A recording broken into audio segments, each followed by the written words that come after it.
I met Jesus about 13 years ago when Terry and I were first dating. And obviously I have a lot of memories. And listening to all of his children talk about their memories reminded me of one that I had forgotten about. And I remember when I asked him for his blessing to marry his daughter. And, you know, most dads would be concerned about everything under the sun. He was only concerned about one thing. And listening to you all, it just puts everything in perspective, puts everything together. He looks at me, he's like, Louis, you're a man of God. I believe that. Will you still serve the Lord when you marry my daughter?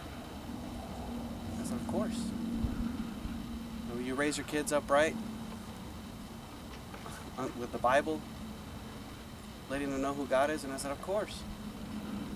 He said, you can marry my daughter. That's all he was worried about. That's all he was worried about. And like I said, it's a memory that I almost had forgotten about it had you guys not talked about everything you talked about today. I just remembered. And I remember a few Thanksgivings back, my fondest memory of him is he was being thankful for the different things and different people in his life. And he just, out of nowhere, just started telling me how much he loved me. And it just took me by complete surprise. Just by complete surprise, because I thought I butt heads with him enough to where he probably didn't love me that much, but that year he totally shook me up. I was like, wow. And, you know, I have to say I really love that man. I really do. Just like all of you guys, I'm going to miss him terribly too. He was a great man. Really great man. And he really, truly loved the Lord. It's actually pretty amazing how much he loved the Lord. It's pretty incredible. Because I remember even when he got sick at the hospital,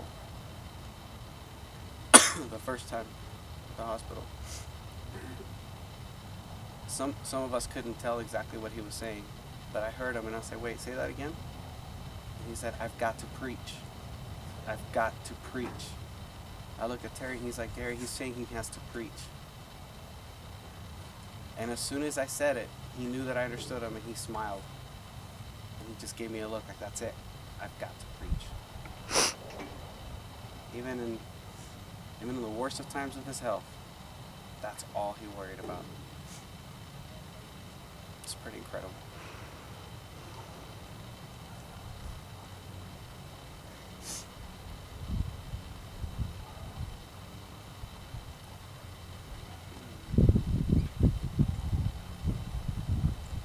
On my way here today, all I could do is just listen to worship music. Because in my life, music surrounded everything.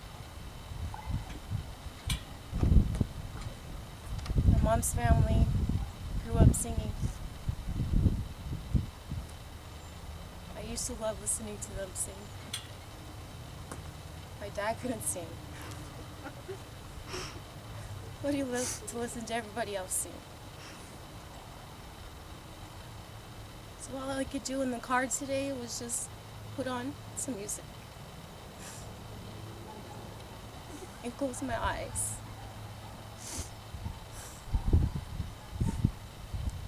And I just kept praying that I could just get through today.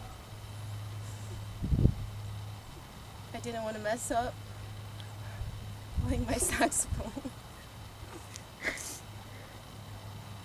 And as I'm sitting there with my eyes closed, I saw my dad.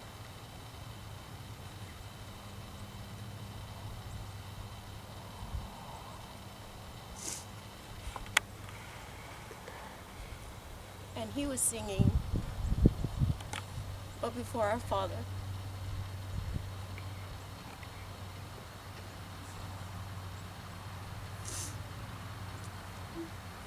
A lot of people would say that my dad was a hothead, tempered Puerto Rican.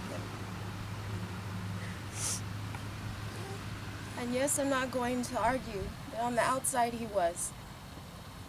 But to those of you who took the time to look past all of my dad's bad, you missed out on so much good. Because when I look back on the memories of my dad, I have plenty of good.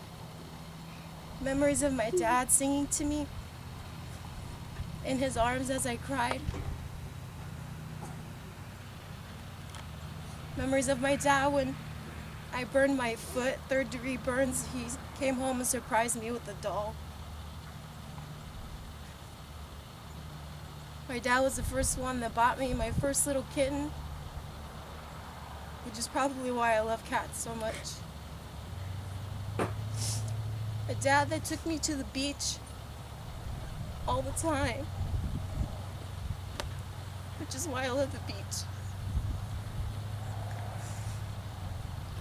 A dad that did not have much, but always made sure we were provided for. He taught me how to ride a bike, how to drive a car. A dad that saw my passion and love for music and somehow made a way to buy me a tenor sax. A dad that brought me up in the Word, taught me that in the good times, you praise God. That in the bad times, you still praise God. Because He's the same God from yesterday, that He is today, that He will always be. I have never left the church to this day because of my dad. I remember different churches he would preach at when I grew up in California. All the revivals we went to.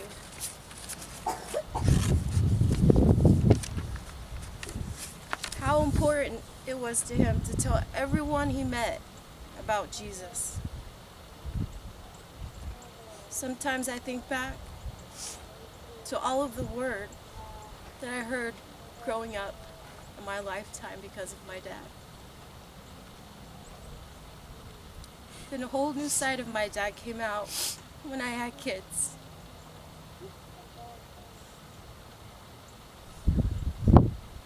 He called my 3 boys the 3 Musketeers. And he loved them with all of his heart.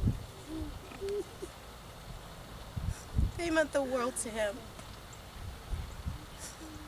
He would always ask for them, always want me to take them over. Always buying them stuff at garage sales. He always spoke life over them, saying how smart they are, how great men of God they were going to be.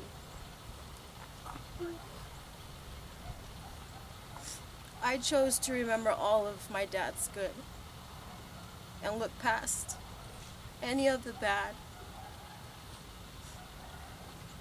If I hadn't, I would just be full of regret. As I say bye to my dad here on earth,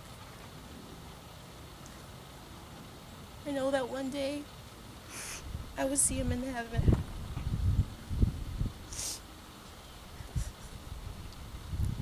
Dad, I love you. And thank you for being the best dad and grandfather that you knew how to be.